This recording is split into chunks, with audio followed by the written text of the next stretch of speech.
Саламатсыздарбы кыздар? Қазір сіздерге Кореядан шыққан кушон мен Китайдан поделка ретінде шыққан кушонның айырмашылығын көрсететін боламын.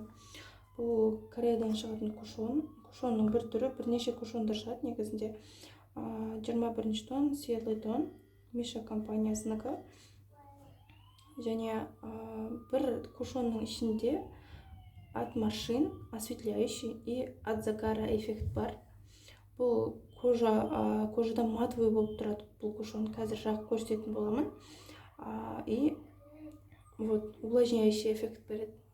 Шаңдардан бетіңізді қорғайды. Прям жаздың кезінде бассейнге түсетін болсаңыздар да, осы кушонды қолданатын болсаңыздар, прям кетпейді, кәдімгідей тұра береді. Когда сіз уже умывалкамен, тонермен бетіңізді сүртпегенше. Мұна бұл жерде барлығын түсіндірген, и қандай косметика алсаңыз да, негізі Google переводчикпен оқып, сыртын өзіңізге қажетін солай таңдап алсаңыз болады. Көпшілік клиенттер түсінбей жатады, мен неге қолданамын деген сияқты.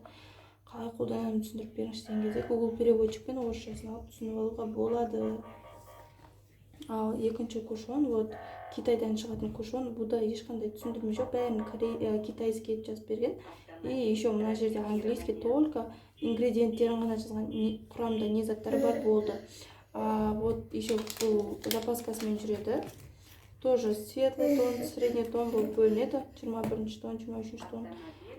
Екеуін қазір жағып, эффектісін көрсететін боламын. Так, бірінші Китайдан шығатын кушондардан бастайын.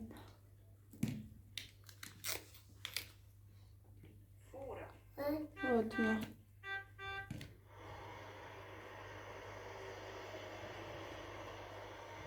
Бұл біраз жағасыз, потом как сіз жағылмаған сияқты кішкене өше бастайды. И киімдерге жұғады. Прям киім кисеңіз, бетіңізден таналғыңыз жоқ, өшіп кетуі мүмкін. Ал екінші оригинал спонжиктің екінші жағымен қолданамын. Вот. Корейский түрін қолданамын. Бұл кожада, балам қоя тұр, бұл кожада прям жылтырап и матовый болып тұрады. Киімдерге жұқпайды. Қазір 5 минуттан кейін эффектін байқайық.